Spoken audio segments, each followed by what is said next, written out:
सभी साथियों को मेरा नमस्कार, स्वागत है आप सबका आज 18 अक्टूबर के इंडियन एक्सप्रेस एनालिसिस में। Good morning everyone, welcome to today's Indian Express analysis.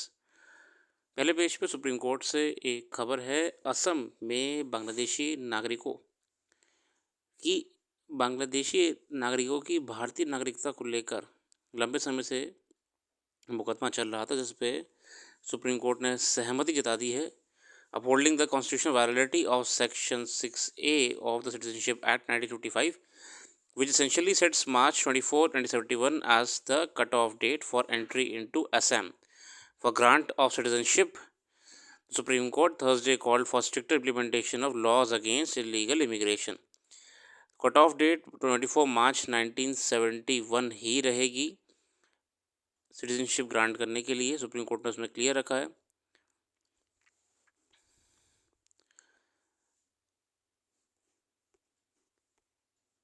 आगे बढ़ते हैं आर्टिकल्स की ओर। Indian workers turn to Gulf for delivery jobs with better pay. Mohammad Sami, 23, learned to ride a bike from his friends when he was in his teens. Little did he know it would eventually help him get a job in UAE's most Dubai में. Sami is one among 200 people who applied for delivery executive jobs in Dubai through Telangana Overseas Manpower Company Limited (TOMCOM), a state government initiative, on Thursday. To qualify for the delivery jobs, one has to have a two-wheeler driving license, secondary school certificate, and know a bit of spoken English. I got an offer letter. The minimum pay is 1,500 dirhams, 33,000 per month. While India's gig economy is thriving with 77.7 million workers, gig workers from the country's small town like Karimnagar are looking for greener pastures abroad. देखिए, ये बात तो है कि कितना पे foreign Nations में मिल रहा है, विशेषकर गल्फ़ कंट्रीज़ में, तभी लोग माइग्रेट कर रहे हैं। हाल ही में कुछ महीनों पहले L&T, लार्सन एंड टर्बो, जो कि बहुत बड़ी इंफ्रास्ट्रक्चर डेवलपमेंट कंपनी है, उनके एक सीनियर अधिकारी ने कहा था कि हमें अब लेबर नहीं मिल रही है, वर्कर्स नहीं मिल रहे हैं हमारे प्रोजेक्ट्स में काम करने के लिए। और उसमें उन्होंने कहा कि वर्कर्स सब माइग्रेट करके गल्फ़ कंट्री तरफ जा रहे हैं। उसका बहुत ही सोशल मीडिया पे, ट्विटर वगैरह पे ये कहते हैं कंट्रोवर्सी रहा कि जब आप पे ही नहीं करेंगे अच्छे अमाउंट, तो कोई क्यों आपके मजदूरी करेगा। वहीं पे गल्फ़ कंट्रीज़ डबल पे करती हैं। अब देखिए, आप ये सिर्फ फूड डिलीवरी के काम के लिए गल्फ़ में 33,000 पर मंथ पेमेंट मिलने वाला है इस व्यक्ति को, जो कि वहाँ चला जाएगा 1500 दिरहम। इंडिया में 33,000 किसी डिलीवरी बॉय को मिल जाए तो बात ही अलग है। His income will triple when compared to the gigs he had taken up in Hyderabad, where he had worked as a delivery boy executive for 30,000 per month. Some companies offer even thrice the package which companies in India offer. The Telangana government facilitated the recruitment drive in Karimnagar as there is a demand for Indian delivery agents in the Gulf. Indian workers are also preferred for their professionalism and their language skills, state government officials said. It's called migration for work. State labour laws और labour department को भी ध्यान देना चाहिए कि ऐसे हम कब तक माइग्रेट करेंगे लोगों को बाहर। हमें यहाँ पे अपने देश में भी लोग को रोकना पड़ेगा। कंपनीज पे दबाव बनाया जाए कि वो अच्छी पे करें ताकि ये माइग्रेशन भी रुके। अगला आर्टिकल है about fraternity. Supreme court verdict ruling upholding section 6A shifts the citizenship debate to a broader more spacious ground. In upholding the constitutional validity of Section 6A of the Citizenship Act through a 4-1 verdict, Supreme Court answered a question that has long sparked passions and even violence in Assam. ये बहुत बड़ा पुराना मुद्दा था असम में. The issue stroked the Assam negotiation in the 1970s and early 1980s. The 1985 agreement between Rajiv Gandhi government and the Center for All Assam Student Union.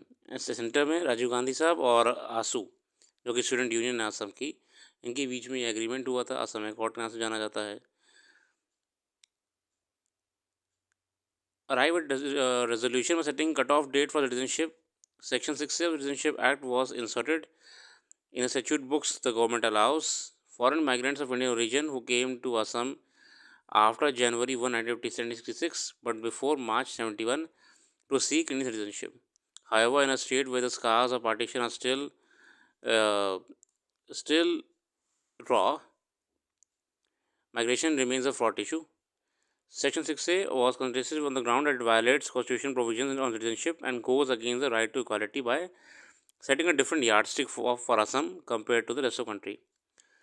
हालांकि supreme court ने इसको बदल दिया है. सुप्रीम कोर्ट ने कहा है कि कट ऑफ डेट सही है, और सुप्रीम कोर्ट ने इसी साथ ये भी कह दिया है कि इलीगल माइग्रेंट्स पे भी हमें साथ साथ नज़र रखने की ज़रूरत है, क्योंकि बहुत से जो लोकल लोग हैं उनका ये मानना था कि इलीगल माइग्रेंट से हमारा जो एथनिसिटी है, हमारा जो कल्चर है, उसको हार्म हो रहा है.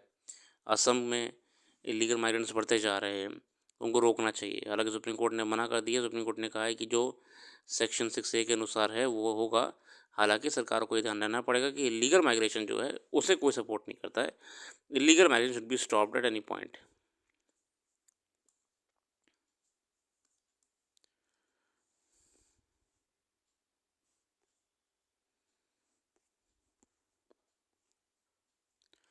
ये आर्टिकल एस को लेकर था. अभी भारत पाकिस्तान में भारत ने एस मीटिंग में शिरकत करी थी. कई मुद्दों पर बातचीत हुई.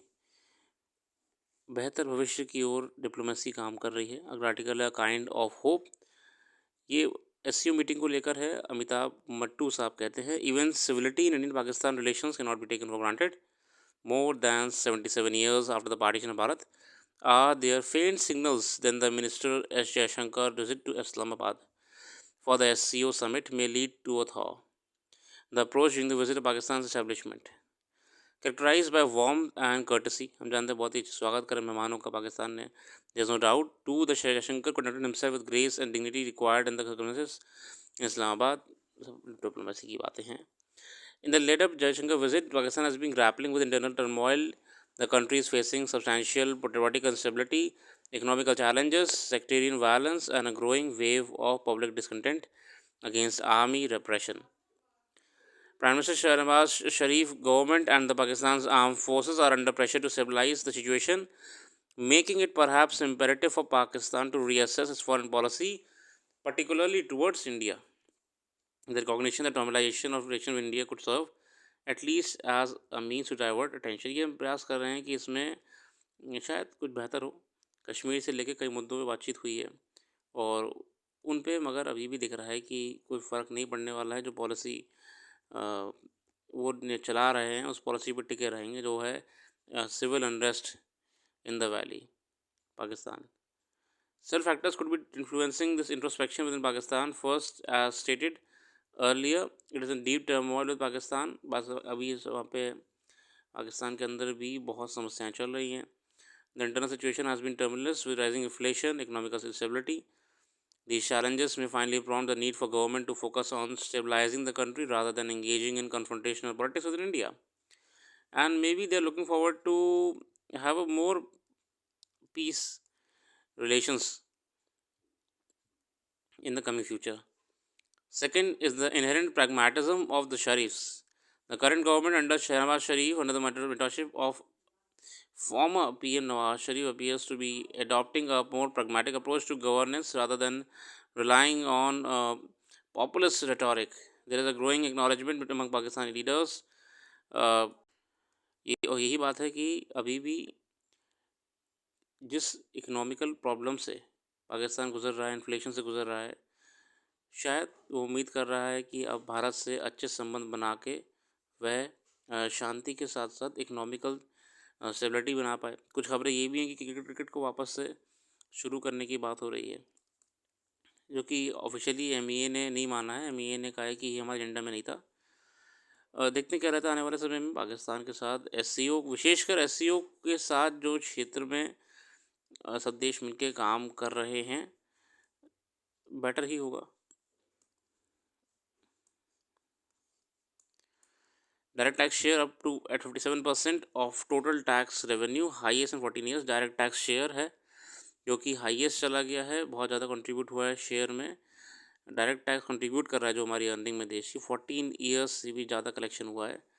The contribution of direct tax total tax revenue का line 56.72% in 23-24, the highest in 14 years.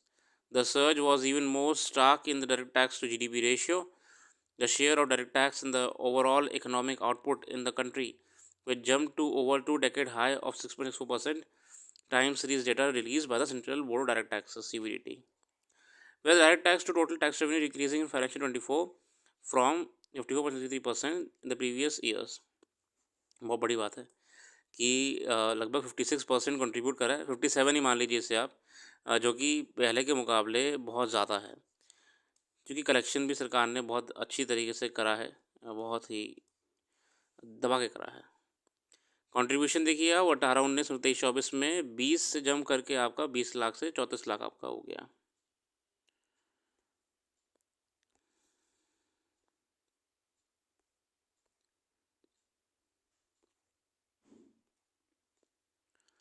इसी के साथ आगे एक्सप्लेन पेज में पूरा सेक्शन 6A को एक्सप्लेन करा हुआ है, आप इसको ज़रूर पढ़िएगा एक बार, इसमें क्या क्या बात करी गई है।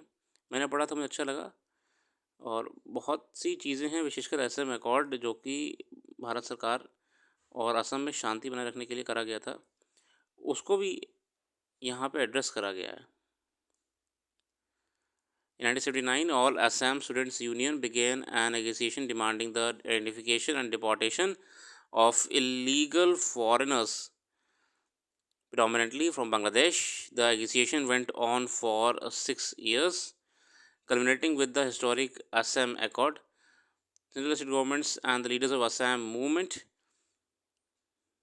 बहुत ही लंबा चला था ये मैटर आपका, फिर कई सहमति हुई पॉइंट्स पे, चेंजेस आए। Why researcher studies marine temperature in the twilight zone?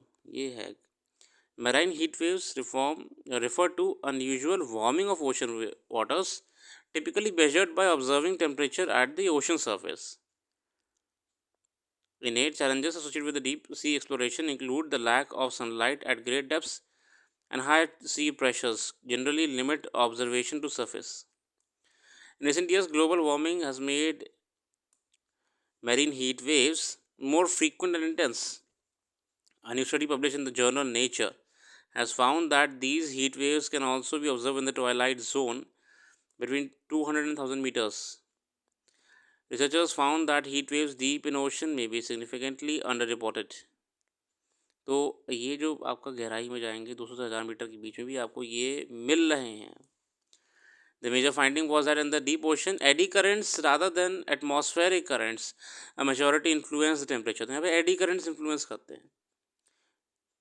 There are huge loops of swirling currents, sometimes hundreds of kilometers across and reaching down over 1000 meters. Eddies carry warm or cold water across long distances. Eddy currents आपके marine study को लेके, marine ecology को लेकर, ये बहुत बड़ी research है। This is the change of global warming we are inflicting on the nation, on the world actually.